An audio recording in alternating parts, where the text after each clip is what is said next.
Battery drains can be a pain. And no matter how much you check this and check that, usually it ends up being something you didn't even think about. Let's get started.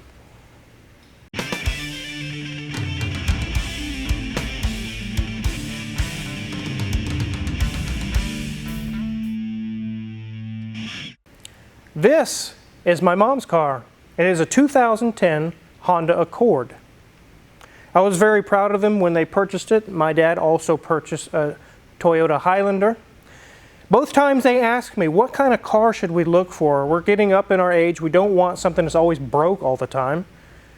I said, it's a no-brainer, a Honda or a Toyota. And they listened. I was so worried they're going to pull up in a GMC Acadia or a GMC Terrain or something. And it's like, oh no, because that happens every single time. But they've had this thing for a while. They've been happy with it. They've had services and a few small things here or there, but nothing major until just recently. I got a phone call. They said, this thing, we went out in the morning, it's dead. It's like completely dead. We can jump start it, and it starts, and it'll run. Then we park it and let it sit overnight, and the next morning it's dead without fail every time. So we're going to take a look around how nice this is. This is definitely a vehicle you should buy. If you're asking, what kind of car should I buy? This one, a 2010 Honda Accord, a 2010 Camry, a 2012 Corolla. Not the ones I just listed a minute ago. So without further ado, let's take a look around this thing. It's actually very nice. So here is the front end of this really nice Honda Accord. Kind of looks like a Jaguar, doesn't it, Mrs. Wizard?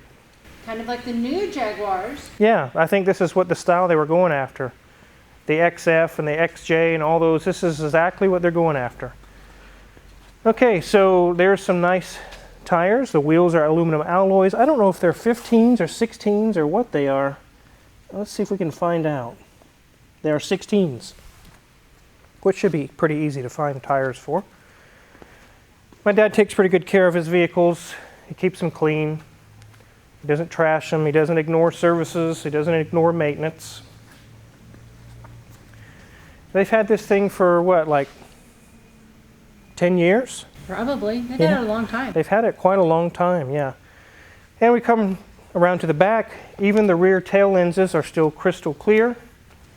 There's a lot of cars you can buy out there that wouldn't be by now. You see the pinstriping is starting to fade with age, but it's really not a big deal. It affects nothing other than just visual. No dents, no rust holes. It's not scratched up or beat up. It's in really, really pretty good shape. Let's go ahead and open the hood.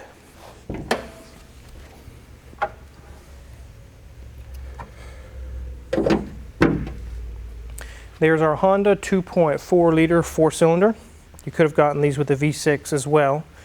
I believe it would have been a 3.5. But this is the four-cylinder.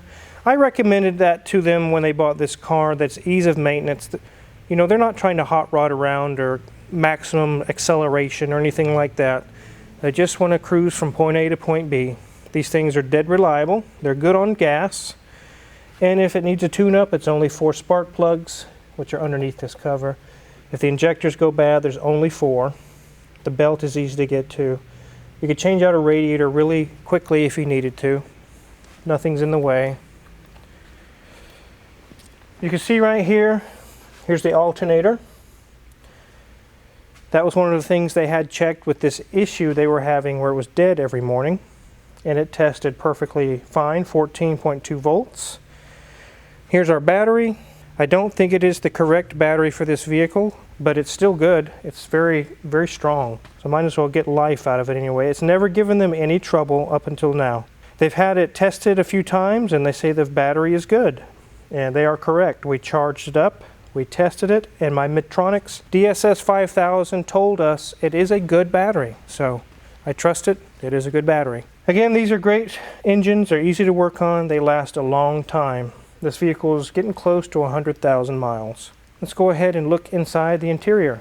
Okay, ladies and gents, you can see right there in our gauge cluster, it does say 94,545 miles. So really, this is a low mileage car for the year it is. You know, I've got a few lights going on in there, but again, it's just because we're in accessory mode, and obviously we would not have any oil pressure because of the engine's not running. Also, the battery light is on, but again, it's because accessory mode. As we look up at the dash, it is a hard plastic dash, but it's in really great shape. As the wizard said, his dad does take very good care of the car. As we move to that door card, we've got some nice grays going on, a couple of dark grays, light grays, and some fabric also. Got some nice WeatherTech floor mat down there to keep that carpet looking great. As we move to that center section, super simple controls. No real big infotainment system in here, but they don't need that. His parents are retired now, so they're not doing much driving and big treks across the city. As we look at the back seat, it's in immaculate shape, and part of that is due to the fact that his parents, again, are retired. They don't have a lot of people that they travel with. It's just the two of them. So that back seat doesn't get a lot of use. As we look at that headliner, perfect condition, no Cheeto finger marks, no other little blemishes up there, nothing sagging. It's in immaculate condition. As we end up at our steering wheel, like we always do, it's a quick little interior review here because it isn't a lot going on. It's a very simple, very utilitarian design, which also matches in the steering wheel as well. Just simple controls for our radio and our cruise control. No need putting a bazillion buttons in a car that is used to get to the grocery store and back mostly. So, looking this good inside, let's figure out what's going on with this silly battery drain.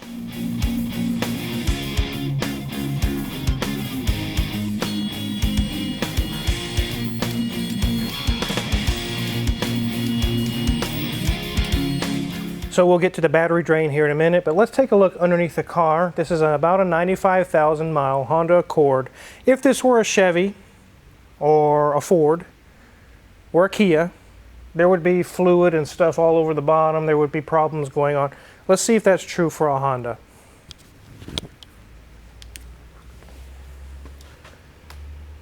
Brakes are about 60% remaining. CV boots are good. The strut is dry. Sway bar link is good. Nothing loose there. Our radiator core support is all dry. We can look up inside this hole here and kind of see the radiator. Nice and dry. Go to this side.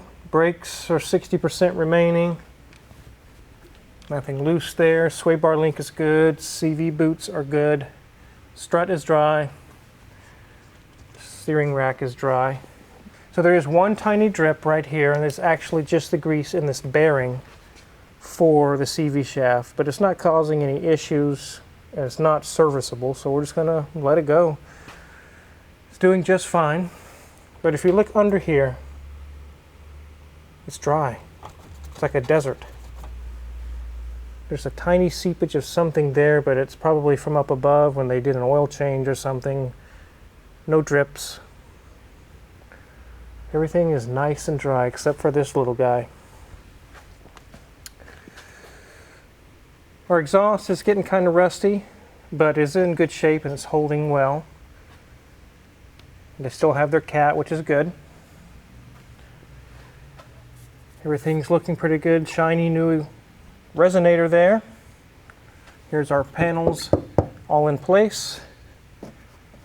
It's like a coating or something under here, like a rubberized coating. I wouldn't be surprised if that's factory. Here's a little plastic cover. Here's our fuel tank, heat shield. Everything's intact, looking good. Get back to the back here. Here's our charcoal canister up out of the way. Unlike some Ford trucks and things where it's hanging down waiting for you to hit something. This one's nice and up and out of the way. Back here our brakes are about 70% remaining. The shock, or the strut I should say, is dry. Sway bar link is good. Nothing loose there. Brakes are good. Aha! Here's a strut that's starting to go. You can see that it's starting to leak a little bit right there. I'll definitely let them know about that. It's something, I think they need their car back pretty quick, but that's definitely something when they need some service done. They may need some rear struts.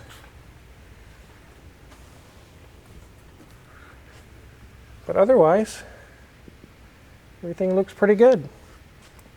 Tires look good. They got nice deep tread still on them, so go ahead and get it on the ground.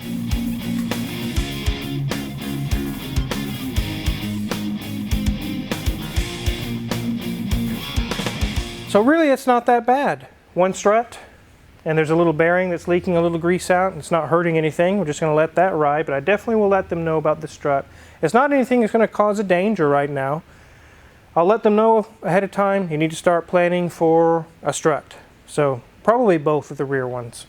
It's not surprising that it needs a strut because it's about 100,000 miles. That's typically a vehicle might need brakes or a strut or something like that. But the engine is being a trooper and the transmission, zero trouble, except for the battery drain, which is really not the engine's fault. So again, this is the car to buy. So I'll give you guys 3 choices. You can let me know in the comments what you think is wrong. Is it a module that's not going to sleep? Is it a remote start that was installed aftermarket that's draining the battery? Or was it a light that was left on, like a dome light or something?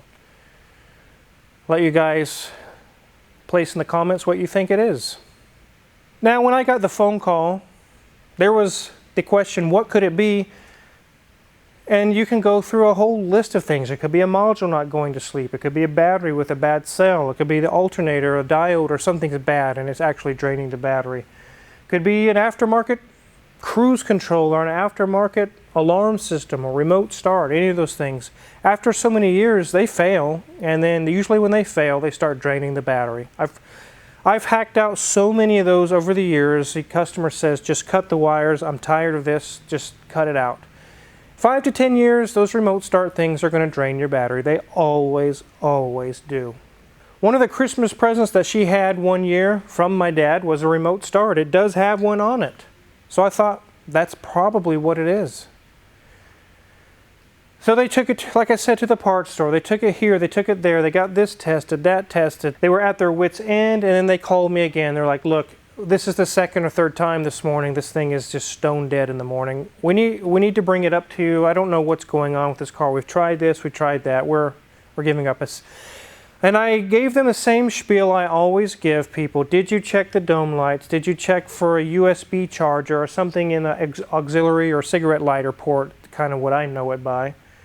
Or this or that? And they're, yeah, we checked all that. That's not a problem. Well, they jump-started it, drove it here, which actually charged the battery most of the way, parked it outside, and then they left. About an hour later, I went out to the car just to bring it into the shop, and let me show you a picture of what I found. And this is what I found. So for those of you that guessed the light left on, you hit the nail on the head. That's exactly what it was. These have 2 map reading lights. They're not really dome lights. You have to physically turn them on. They don't just come on their own. And this one was turned on, the passenger side map light or reading light. I turned it off and parked it inside. That's when I charged the battery to 100% with my charger, and I used my Metronix DSS 5000 and tested the battery, and it said, perfect. There is no problems with this battery. We tested the alternator, 14.2 volts. There's no AC ripple or anything going on. Alternator's doing an excellent job. After I seen that light was left on, I texted my dad and said, hey, here's a picture. This is what I found when I got into the car. And he was just flabbergasted. He goes, you're kidding me. We went through all this and did all this, and it was just this light on. Yes. This morning I came in, it said overnight. I was fully expecting to come in and have a dead battery. And I didn't. It started up just like a brand new car. I'm going to let it set again tonight. It'll be another 24-hour period. And I'm anticipating when I come in tomorrow, it'll start up just like a brand new car because the dome light is not on. So even though they're retired, they have a kind of a busy life. They volunteer at different things and some of the homeless shelters and things of that nature. And during the day is when they drive. They do not drive at night. They're not driving around at 10 o'clock at night. They just don't. So it'd be very easy to miss that. You got your mind focused on, I got to get here, I got to do this, and this little light's on over here, and you really don't pay attention to it. This has happened so much, guys. I got a quick customer story, actually 2 of them, and then we'll be done with the video here. I had a customer call me a few years ago when we were at our other shop. She said, my car won't start. This is an emergency. You've got to get my car into the shop. And at the time we were booked 3 weeks out. She nagged me, you got to help me. I don't have another ride. I've got to pick up my kid from daycare, and it's just a huge deal. I said, okay. Get your car towed to the shop, and I'll take a look at it. I turned the key on, not the engine, just turn the key on, and the gas gauge is on E, like below E. I did try to start it. Obviously, it didn't start. I had a 5-gallon jug of gas. It was a Ford Ranger. There wasn't premium gas or anything, so I put 87 octane gas in it, and it brought the gauge up to about 1/4 of a tank, and it fired right up. That's all it was out of gas. I called the lady, and she said, you're a liar. There's something wrong. No, that's not what it is. You're telling me I just paid a $200 tow bill because it was out of gas? Yeah. She came and paid her bill. I did charge her because she pushed so hard, she forced herself into my scheduling. I said, you know what? I'll do this for you, but I'm going to charge you half an hour to look at your car. She said, that's fine. So I charged her the half an hour, even though it was just out of gas. She went home and did a chargeback on her card. And I lost that money. Because I don't know why. Finally, I seen her one day and I said, I really didn't appreciate you did that. She says, I understand. She says, I can't pay your bill because it was out of gas. It's like, that's not fair. So make sure before you call a shop that you've checked everything. Is your gas gauge on E? Is your dome light on? Is there a USB accessory, a phone charger plugged in that could be killing your battery? Check the simple things first.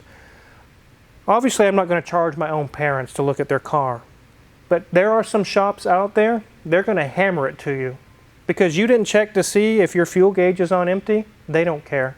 You're going to pay a $100 fee. Another story Mrs. Wizard actually has is she has a co-worker during the winter season. It was icy out and she slid off the road. And she freaked out. Her car will not start now. Something's wrong. And it ended up being she just needed to put it into park. Come on, guys. You got to check the simple stuff. I'm not saying this to get on to be rude or to get after you.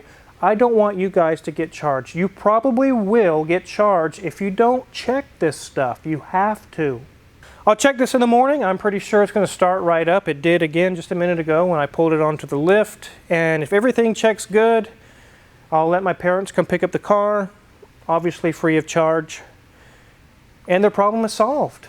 Hopefully you guys learned a little bit out of this. I wanted to do a video to give you guys this story and hopefully save you an unnecessary charge. If you're curious what kind of tools I really didn't even use to work on this car, but I do use to work on these other cars, check my Amazon affiliates link in the description below. I get a small cut and I really appreciate it.